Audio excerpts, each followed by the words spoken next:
isa sa atin at makapag-aral muli ng kanyang salita at magsama-sama sa kanyang presensya. Kaya niyo pong basahin ko po muli ang ating passage. Thank you po. Ang ating passage this time naman po sa English.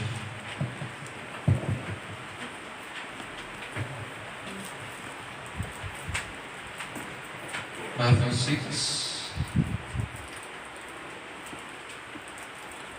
verses 5 to 9. At ganito po ang sinasabi.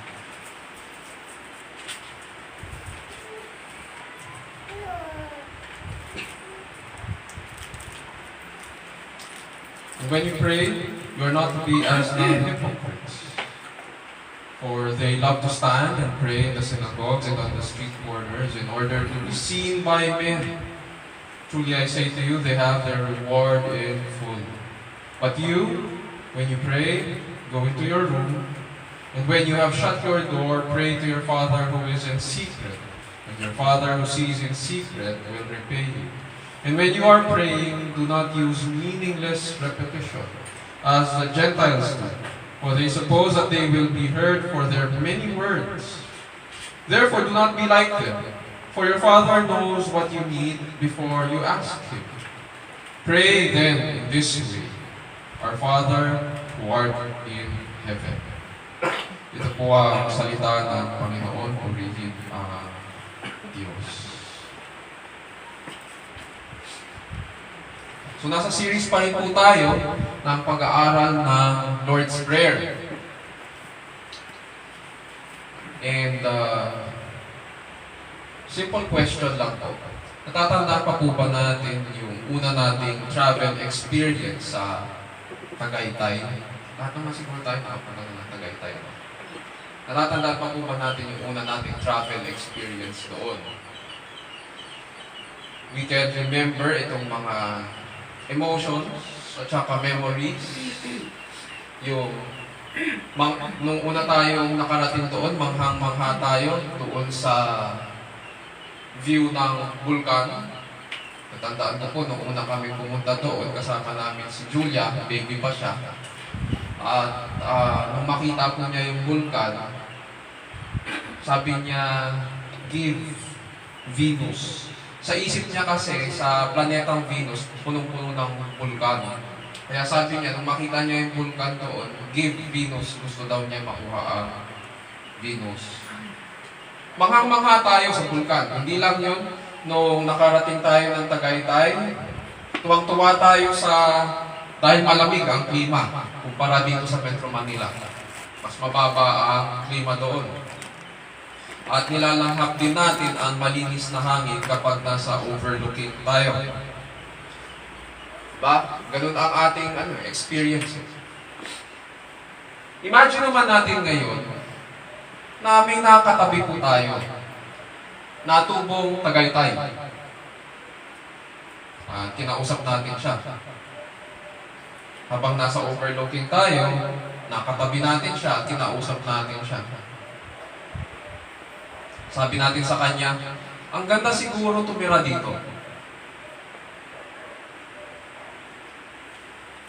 Malamig ang klima, malinis ang hangin. Tapos syempre maganda rin ang tanawin. Katapos nung sinagot niya tayo, okay lang. Natigil lang conversation at napaisip tayo.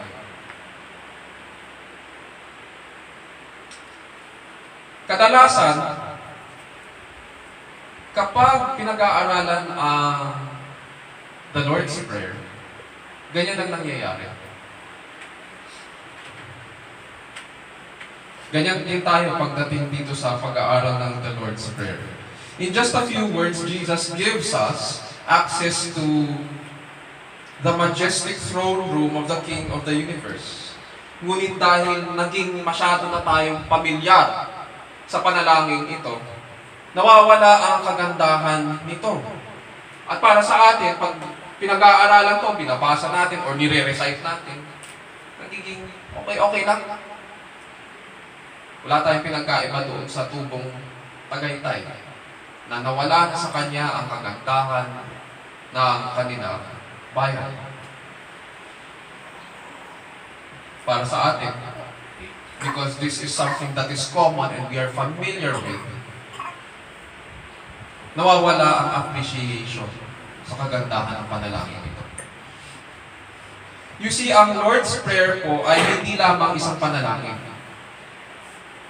Ito rin po ay isang teaching. In this particular prayer, Christ teaches us about the kingdom. Matatandaan natin kung binigay ko po yung background nito last week. Ang Matthew chapter 5 to chapter 7 ay katuruan ni Jesucristo ukol sa kanyang pamumuno sa kanyang kaharian. He gives the standards and the moral values of the kingdom from Matthew 5 to 7.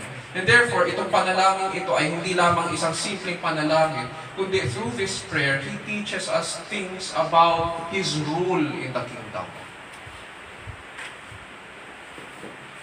And then, therefore, ang sinasabi ng Panginoon dito, sa panalangin ito, na hindi ka lamang maaaring makapasok sa kaharian. But what's interesting is that maaari ka rin makapasok sa bulwagan ng hari. Maaari kang dumiretso sa kanyang luklukan. At maaari mong kausapin yung hari. Directly. Yun yung nakakamangha. Dagdagan pa natin. Itong haring ito ay makikinig sa iyo, makikinig sa hiling mo, at ipaparamdam niya sa iyo ang kanyang pagmamahal.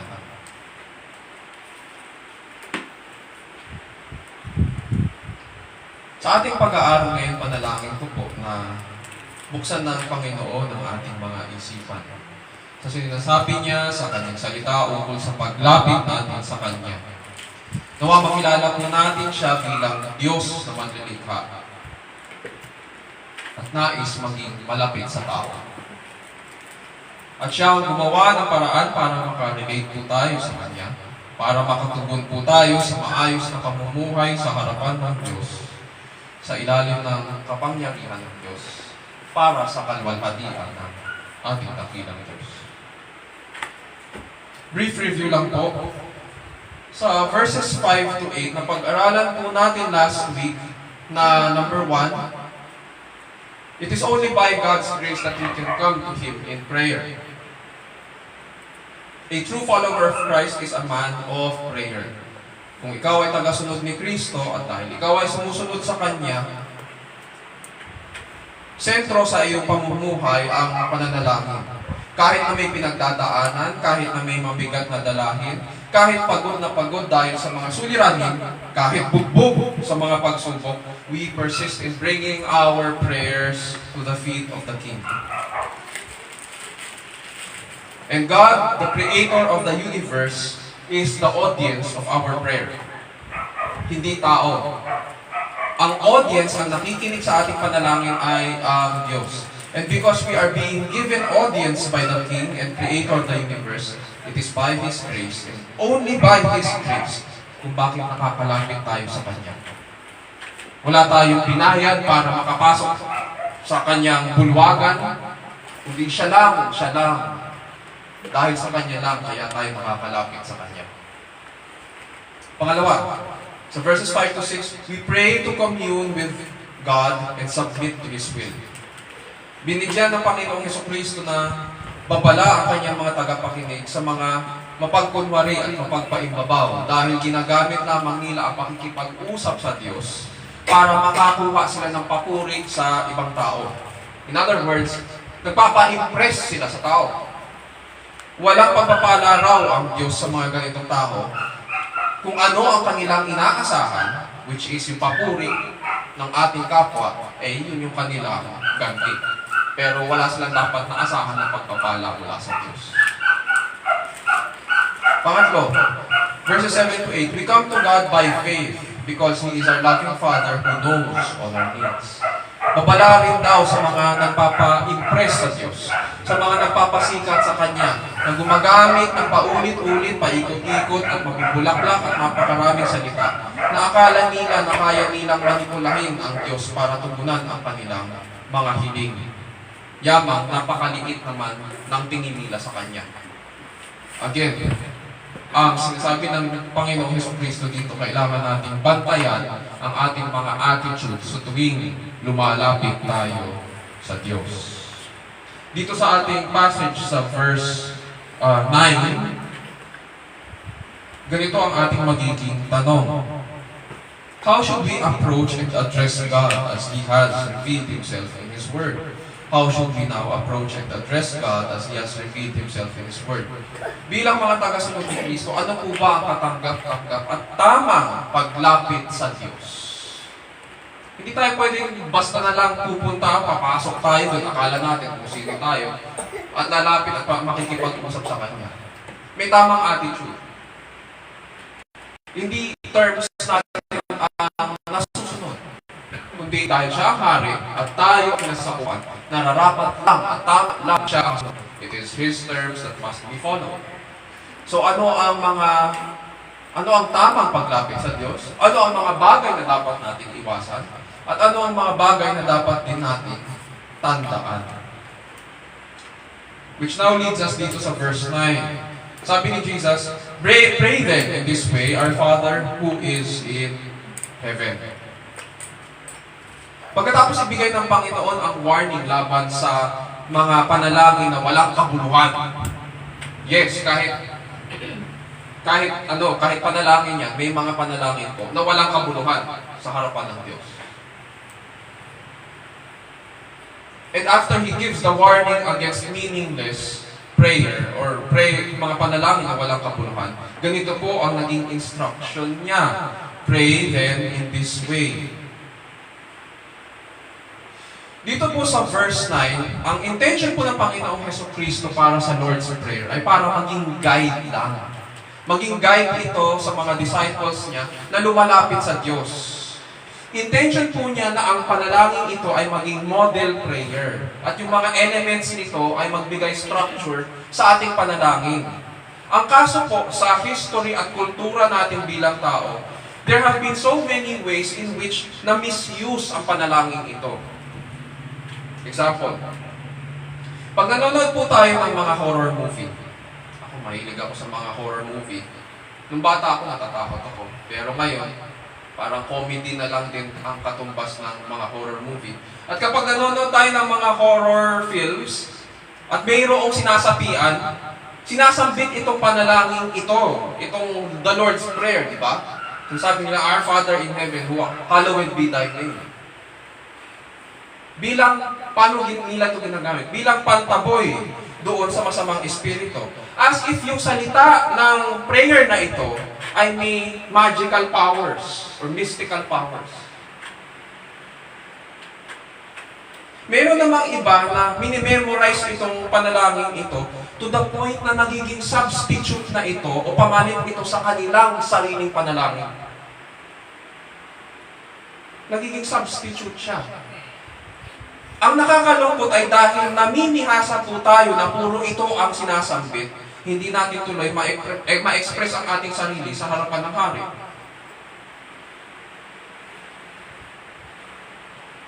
Ang malala, sinasambit na lang natin ito na parang wala lang. Nawawala ang kagandahan. Walang appreciation. Now, hindi ko naman po sinasabi na masama mag-memorize. Hindi ko rin sinasabi na masama i-memorize ang the Lord's Prayer. Nagiging reminder pa nga ito kung tutuusin kung paano dapat nating ayusin ang ating mga sarili sa harapan ng Diyos. Ayusin natin ang ating kalooban, anong tingin po natin sa Diyos, at anong dapat nating sabihin sa harapan niya. Ang hindi maganda ay kapag ginagawa natin itong pamalit sa ating dapat na panalangin sa Kanya. Nagiging dry recitation. Yun yung hindi maganda. At ito ang dapat nating tandaan. Jesus intended this prayer and its elements to guide us in our prayers, not as a replacement of our prayers. Hindi siya pamalit, kundi guide.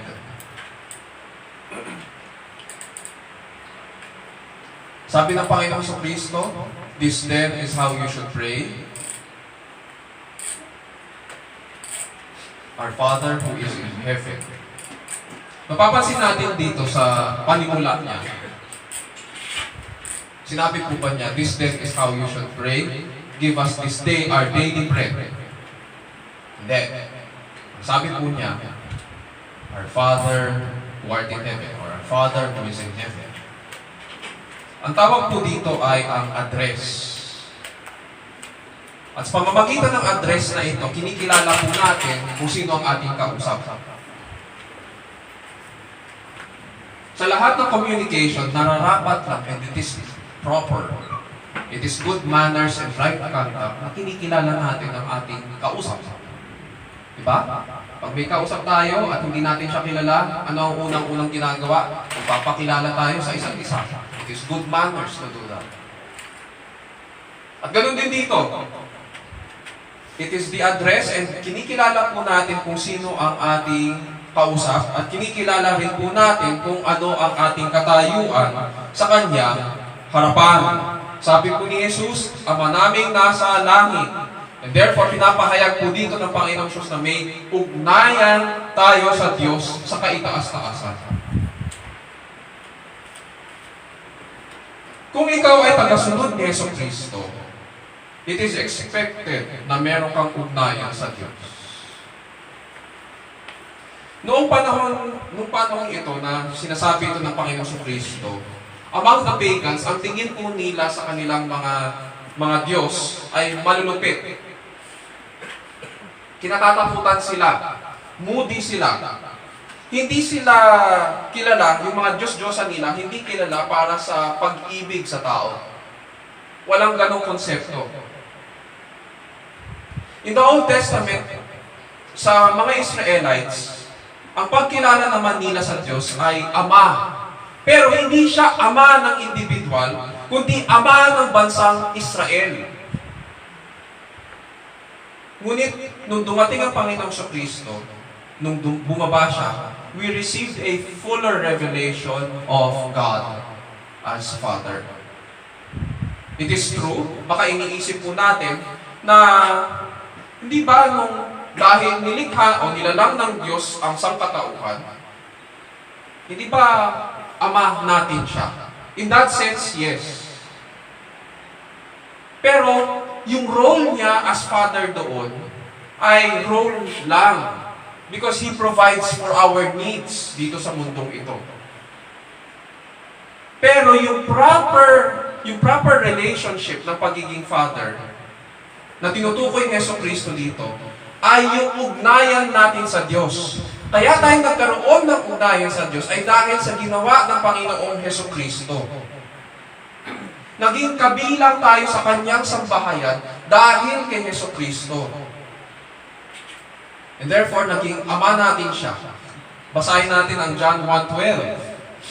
Ang sabi dyan, but as many as received Him, pertaining to Christ, to them He gave the right to become children of God, even to them who believe in His name.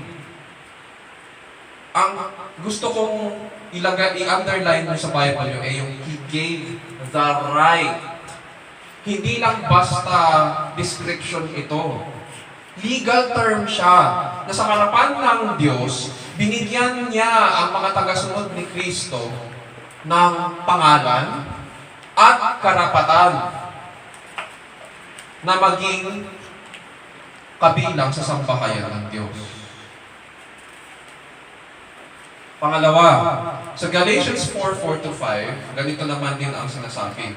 But when the fullness of the time came, God sent forth His Son, born of a woman, born under the law, so that He might redeem those who were under the law, that we might receive the adoption as sons. So spiritually, kinukop tayo ng Diyos at ginawang kabilang ng Kanyang sambahayan. At dahil kabilang tayo sa kanyang sambahayan, dahil tayo mga tagasunod ni Kristo at ginawang kabilang ng kanyang pamilya, may mga privileges yun. Merong mga blessings na kaakibat doon. At isa doon ay yung karapatan na maaari natin siyang tawaging ating Ama sa langit. Mahalaga ito sa atin sapagkat kung si Kristo ang turing niya sa kanyang Ama ay sa langit. And rightfully, He has that. Dahil siya po ang anak ng Diyos. Tayo na makasalanan, ang tanong, bakit ganun? And yet, binigyan tayo ng karapatan na tawagin siyang ganun. Ama namin sa langit. And because of this, we can know God dahil siya po ang lumapit sa atin. Hindi tayo ang lumapit sa Kanya. Hindi tayo maaaring lumapit sa karing ng basta-basta. Siya po ang lumapit. Siya ang gumawa ng paraan sa pamamagitan ng Panginoon Kristo para makarelate po tayo sa Kanya. Siya ang gumawa ng hakbang. Ang tawag po dito sa Old Testament at kahit sa book ni Matthew ay Emmanuel. God with us. Sa theology, ang tawag namin dito ay God's immanence.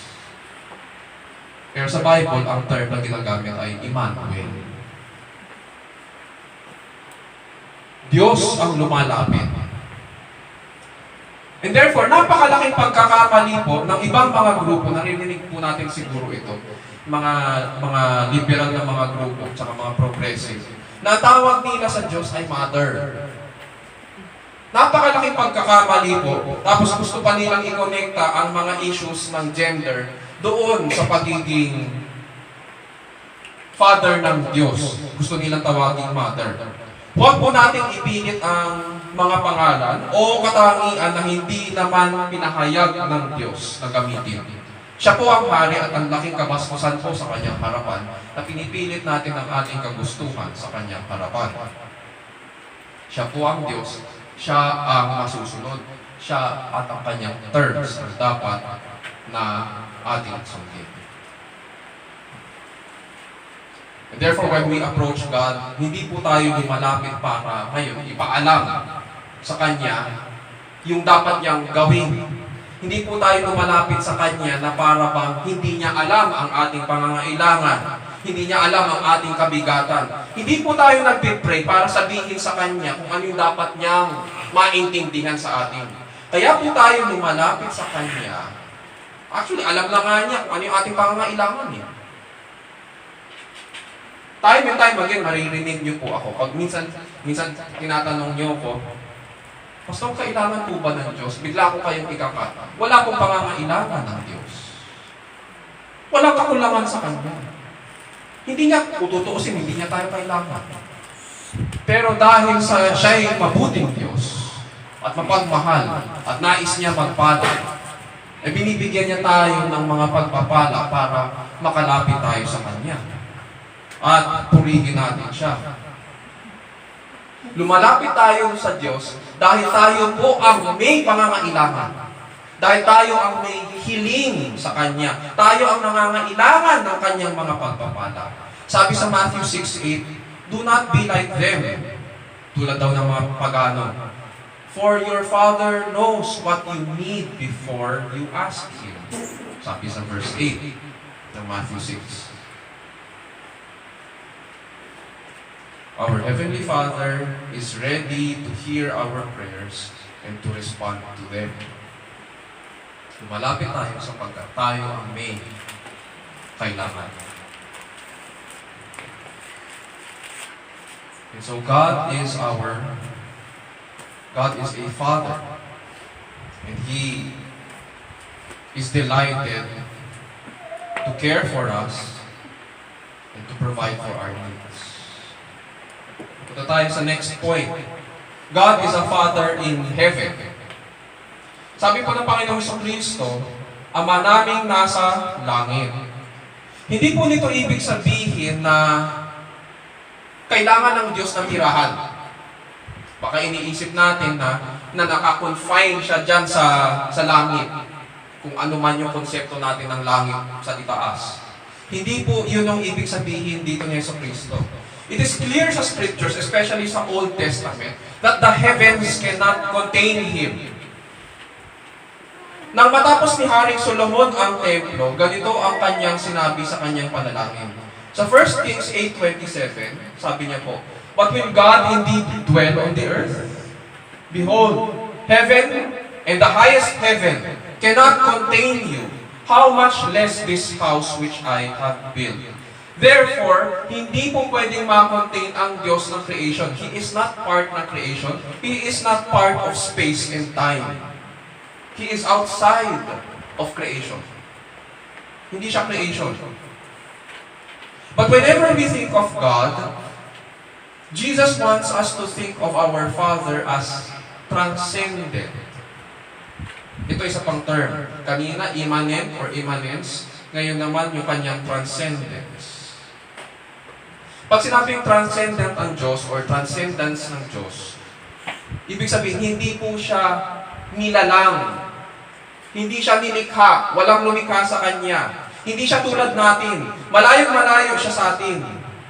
He always was and is. And He is dependent on no one. Wala siyang pangangailangan, hindi siya nakadepende kanino man. Mula sa kanyang luklukan sa kaitaas-taasan, pinamumunuan niya po ang lahat ng bagay. And it is interesting dahil ganito po ang pinahayag ni Prophet Isaiah sa kanyang pangitain sa Isaiah 6. Isa sa mga favorite passages ko po, itong Isaiah 6, dahil dinescribe dito ni Isaiah ang kalwalhatian ng Diyos. At ganito po ang sinasabi sa verses 1 to 3. "In the year that King Uzziah died, I saw the Lord sitting upon a throne, high and lifted up, and the train of His robe filled the temple. Above Him stood the seraphim," yung mga anghel. "Each had 6 wings. With 2 He covered His face, and with 2 He covered His feet, and with 2 He flew." Verse 3, "And one called to another and said, Holy, holy, holy is the Lord of hosts. The whole earth is full of His glory." Nakita ni Isaiah na mataas ang Panginoon. Hiwalay na hiwalay sa creation. At ang sabi po niya, holy, holy, holy. Hindi lang isang beses na sinambit ang kabanalan ng Diyos, kundi 3 beses, ibig sabihin, malayong malayo siya sa atin.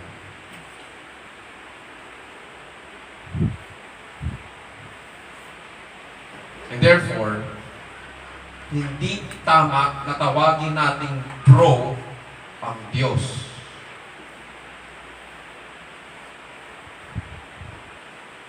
Binalikan ko actually yung konting episode lang. Yung may bukas pa.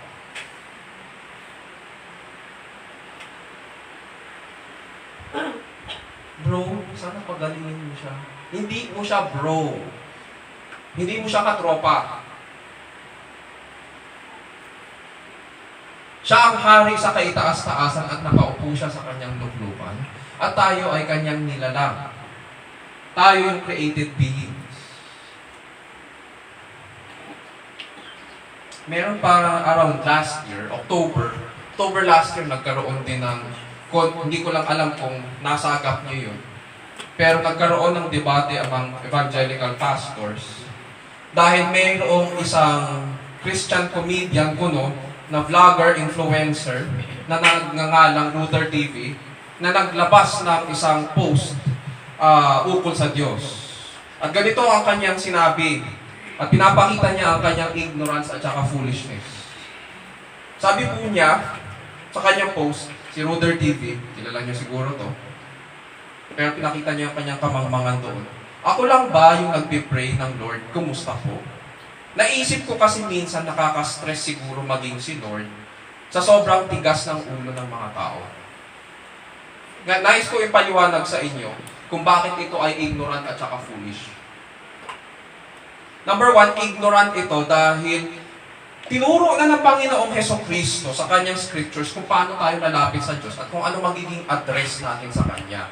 Dito sa Lord's Prayer, yun yung pinag-aaralan natin. At itong si Luther TV, kung siya ay nagpapastor, ang requirement, isa lang ang dapat niyang gawin. Pag-aralan mong salita ng Panginoon at manatili ka dyan. Hindi mo kailangan kung ano-ano pang mga gymnastics dyan sa isipan mo, kung anong gusto mong gawin. Ang kailangan mo lang gawin ay ituro ang tama. Pero, medyo malikot ang kanyang isip eh. At in-entertain yung kalikutan ng kanyang isip, kaya yan tuloy, dinumog siya ng mga pastor. Ang ginawa po niya, kaya ignorant ito, kasi binababa niya ang Diyos. At ginawa niya katulad niya. Siguro nagiging, ang sabi niya, pakinggan natin ulit. Ako lang ba yung nagpipray ng Lord, kumusta po? Diyan ba sa Lord's Prayer, sinabi ng Panginoon, ng Panginoon sa Kristo, sige, pwede niyong kamustahin ang Diyos. As if may pangangailangan siya. Wala namang sabi dyan na kumustahin mo ang Diyos eh. Pray them in this way. Our Father in heaven, hallowed be thy name. Yun ang mauuna. At yun din ang sinabi yung binasa natin kanina, nung nagsimula. Bless the Lord, O my soul. Yun yung uunahin. Hindi yung kukumustahin mo siya na parang hindi niya alam ang nangyayari dito sa lupa. O parang may pangangailangan siya. Ginawa niyang katulad niya ang Diyos. Sabi niya, nakaka-stress siguro maging si Lord sa sobrang tigas ng ulo ng mga tao. Hinatak niya pababa ang Diyos. Ignorance. Kung nagpapastor ka,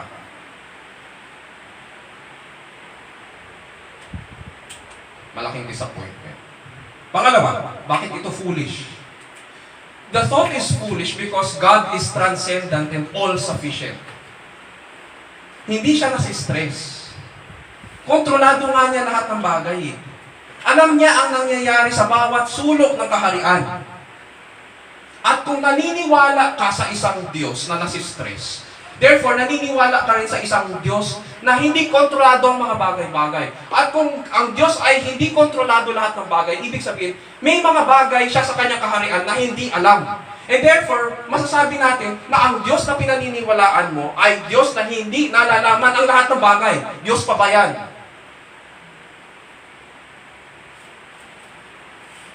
Yun yung problema ni Ruder TV. Ang tawag po namin dyan ay open theism. And it is false teaching. Maraming nalilinlang. Maraming sumusunod sa kanya. Maraming nakikinig sa kanya. Hindi nila alam na nagpapalaganap na siya ng false teaching. Tinawag ang kanyang pansin ng ilang mga pastor para i-correct siya. Pero lalo pa siyang nagalit. Ayaw magpaawat. Hindi tinanggap yung correction. Tapos, kasama yung kanyang mga aliado na ibang pastor, pinalalabas nila na minor difference lang daw. Minor difference? Naniniwala kayo sa Diyos na hindi nalalaman ang lahat ng bagay, na hindi kontrolado ang kanyang kaharian? Naniniwala kayo sa Diyos na nasi-stress? Minor? Hindi Diyos ang pinaniniwalaan niya. That is not the God of Scripture.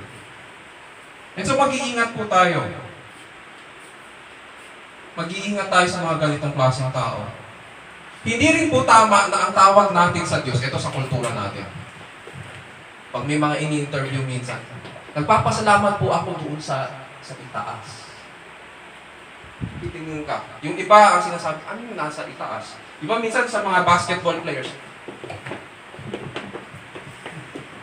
Diba? Ganun ang ginagawa. Ano yun?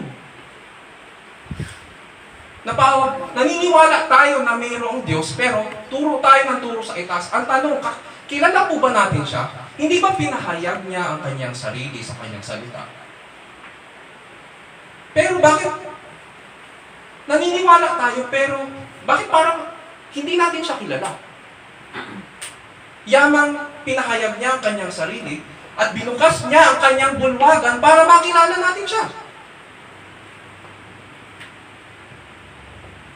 Ang malala at masama pa doon, okay tayo sa ganun.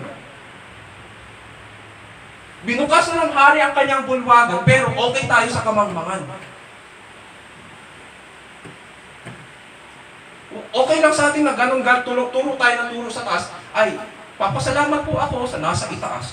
Hindi ba sinabi na niya kung anong dapat na itawag natin sa Kanya? Pinahayag na niya ang Kanyang sarili, hindi ba?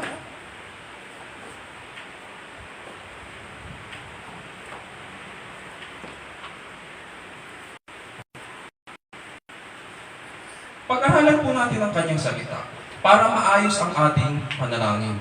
Scriptures should inform our prayers. Uulitin ko po, Scriptures should inform our prayers. Huwag po tayo padalos-dalos o pabigla-bigla sa pagsasalita sa Diyos. Huwag po tayong nakukontento sa kamangmangan. May sinabi po si John Calvin, isang Protestant reformer at theologian noong 16th century, sa kanyang Institutes of the Christian Religion, tungkol sa tamang paglapit sa Diyos. Ganito po ang kanyang sinasabi. Pakinggan lang po natin.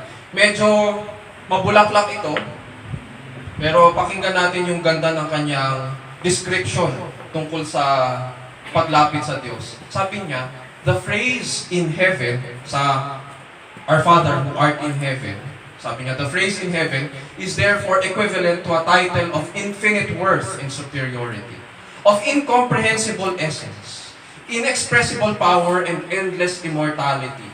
These words must make us lift our hearts and minds whenever we think of God.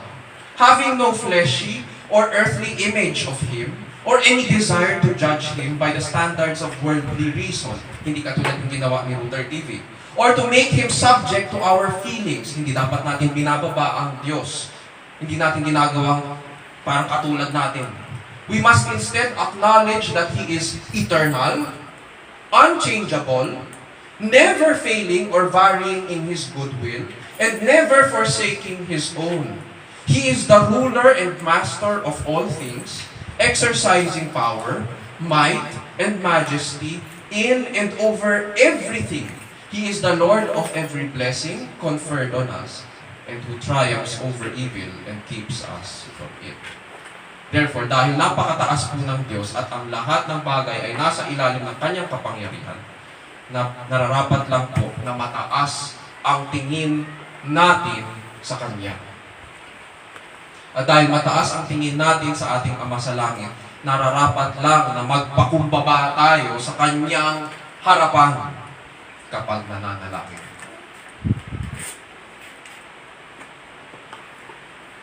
Let's proceed to the last point.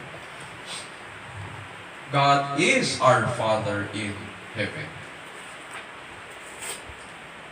Yung first 2 points, God is a Father. God is a Father in heaven. At pangatlo, God is our Father in heaven. Ang sabi po sa Lord's Prayer, pansinin po natin yung mga pronouns na ginamit. Our Father who is in heaven, hallowed be your name. Your kingdom come, your will be done on earth as it is in heaven. Give us this day our daily bread, and forgive us our debts as we also have forgiven our debtors, and do not lead us into temptation, but deliver us from evil. Ano po ang napansin natin sa mga pronouns? Lahat po ng pronouns na ginamit o panghalip ay nasa plural. Sa Lord's Prayer, there is no I. There is no me. There is no myself. Ano yung punto ni Jesucristo dito? Nang binigay ng Panginoong Jesucristo itong panalangin bilang guide, nakaharap po sa Kanya ang Kanyang maraming tagasunod. Hindi ito yung mga apostol. Mas malawak ito. So, nakaharap po sa Kanya ang Kanyang mga tagasunod at magkakasama po sila. Therefore, nung binigay niya ang prayer na ito, it was in a corporate setting. Sinasabi po niya dito na hindi tayo naging kabilang sa sambahayan ng Diyos, na nag-iisa lang. Hindi ka naligtas na nag-iisa lang. Hindi ka kabilang sa Kanyang pamilya na nag-iisa lang. Because we are united with Christ in His life and death, we are also united with God's people. And because we are saved by Christ, we are saved into His body. The reason kung bakit dinala tayo, tinipon tayo ng Diyos at pinakilala niya ang Kanyang sarili sa atin ay upang ibigay tayo sa Kanyang katawan. Hindi mo pwedeng sabihin na sumusunod ka kay Kristo, pero wala kang church. Wala kang ka-fellowship. Hindi mo pwedeng sabihin na ikaw ay sumusunod kay Kristo, pero wala kang kasama sa paglalakbay Kristiyano. Walang ganun. Hindi yun ang intention ng Diyos. So whenever we pray, we are to have that concern sa isipan natin. Whenever we pray, we are always to think about, of course, yung relationship natin sa Diyos. At pangalawa, because we have that relationship with our Father in heaven, He has also given us a relationship with our brothers and sisters. We are also to think about them. Hindi natin maaaring sabihin na follower tayo ni Kristo, pero ang prayer lang natin ay puro tungkol sa sarili lang natin. Tandaan natin, ano yung tinuro ni Jesucristo na yung kanyang dalawang what are the two greatest commandments? To love the Lord your God with all your heart, with all your soul, with all your mind, with all yourself. And to love your neighbor as yourself.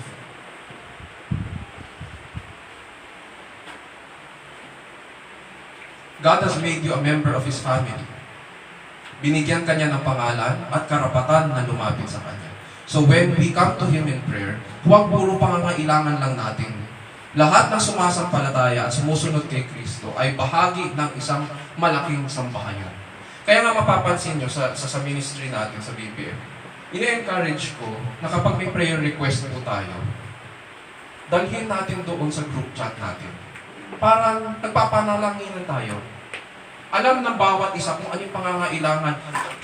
It doesn't matter kung sa Pasig ka nakatira, kung sa Quezon City ka, kung sa Kupang ka, sa Antipolo, o sa Marikina. It doesn't matter. Prayer knows no distances. And yet, ang nakakalungkot, marami pa rin mga Kristiyano na antitigas ng mga ulo. Kahit tinuturuan mo ng manalangin ng maayos, ito madalas na-encounter ko ito. Merong mga ganito. Pastor, papapapray ako. Okay po, ano po yung prayer request? Silent prayer. Or sasabihin nila, confidential prayer. Sinabi mo pa sa akin, tapos sasabihin mo, confi. Di ba? Nonsense. So paano kita ipapanalangin? Anong sasabihin ko sa Diyos? Haharap ako sa hari, sasabihin ko, Panginoon, may prayer request si Ganire. O ano yun? O tapos, ano pa ang kailangan niya? Confidential. Haharap ako sa hari. Haharap tayo sa hari, ganun ang sasabihin mo. Nonsense. Nonsense. Hindi ganun. And yet, persistent yung ganung klaseng practice sa Christianity. Meron ayaw magpa-pray, ganito naman ang attitude. Dami na kasi problema ng church, ayaw ko dumagdag sa problema ng church. Kailan ba nagreklamo ang church? Kailan ba nagreklamo ang hari na napakaraming dumadating na prayer request sa Diyos? Bakit saan natin kinukuha yung mga ganyang klaseng mga... Babalik tayo doon kay Ruder TV ulit. Kung sa tingin mo, ang Diyos mo ay nagre-reklamo sa dami ng mga prayer request, hindi Diyos ang pinaniniwalaan mo. Kahit kailan hindi nagreklamo ang Diyos sa mga panalangin natin. Sa mga pangangailangan natin, sa mga kabigatan natin. He has always desired to listen to His children's prayers. Like a loving father should. Di ba? Last week, kinausap siya ni Marta. Sabi ni Marta sa Panginoon sa Kristo, kung nandito ka sana, di sana nabuhay na siya. Yun pala, parang sa unang pandinig mo, medyo reklamo yata yun. Pero sinabi pa rin ni Marta kung ano yung kabigatan niya. Ito sana. Pinagalitan pa si Yesu Kristo? Hindi. Pero sabi ni Marta, ganun pa man, naniniwala ako, nabubuhayin niyo siya sa huling araw. We can be open sa ating Ama sa langit. We can tell Him kung ano yung mga pains and hurts natin. That is the purpose of prayer. Lalapit tayo sa Kanya, sasabihin natin, tayo kasi yung nangangailangan. So, how can we reap the benefits of prayer? The blessings of prayer? Kung tayo mismo, wala tayong pagtingin sa Diyos. O mababa ang tingin natin sa Diyos. Hindi pwede yun. And so, lahat ng sumasampalataya at sumusunod kay Kristo ay bahagi ng isang malaking sambahayan. Our prayers should include the requests of our our fellow believers in Christ also. Magkakapatid po tayo at dapat lang na inaalala natin ang pinapanalangin ng bawat isa. So ang tanong, how should we approach and address God as He has revealed Himself in His Word? Answer, we should address God as our Father in heaven. He is God who is transcendent and is at the same time near to us. Mga kapatid at kaibigan, the reason we can relate to God as our Father is because of what Christ has accomplished for us in His life and death. Pinahayag ni Kristo na ang Diyos ang unang gumawa. Siya ang unang humakbang para ipakita na siya ang Diyos na nais na maging malapit sa tao. Ang dahilan kung bakit nalayo tayo sa Diyos ay dahil sa ating mga kasalanan. Dahil ito sa kasalanan ng ating unang mga magulang at nagkasala din tayo sa kanila. At ngayon, Diyos ang gumagawa ng solusyon para itama ang ating mga pagkakasala. That is the basic summary. That is the good news. Siya ang gumagawa. Siya ang gumagawa ng hakbang. And because of the accomplishment of Christ the Son, kinalulugdan ng Diyos na ipahayag ang kanyang sarili bilang ating Ama. Bago mamatay po ang Panginoong Kristo, pinanalangin po niya sa Ama na ganito ang nais niya na pag-ibig para sa mga sumasampalataya sa Kanya. Sabi ni Jesucristo sa Kanyang prayer sa Ama, so that they may become perfectly one, so that the world may know that you sent me and love them even as you love me. Underline nyo yun sa John 17:23. And love them even as you love me. Ano yun? God the Father loves God the Son. Pero ang nakakamangha dito ay kung ano yung pag-ibig ng Ama sa kanyang anak, ganun din ang pag-ibig niya sa atin. Pwede namang iba eh. Magrereklamo ba ang tao? Hindi naman tayo magrereklamo eh. Pero ang pag-ibig ng Diyos Ama sa atin na mga makasalanan na masasama at matitigas ang mga ulo, ano daw? Love them even as you love me. Kung ano yung pag-ibig niya sa kanyang anak, yun din ang pag-ibig niya sa atin.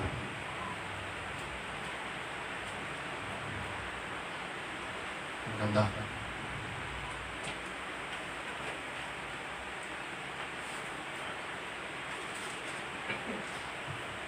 Mga kapatid at kaibigan, Jesus intended this prayer and its elements not as a replacement of our prayers, but as a guide para magkaroon ng structure ang ating mga panalangin. When praying, we should remember that God is properly the Father of those who know Him through Jesus Christ the Son, and we can relate to Him.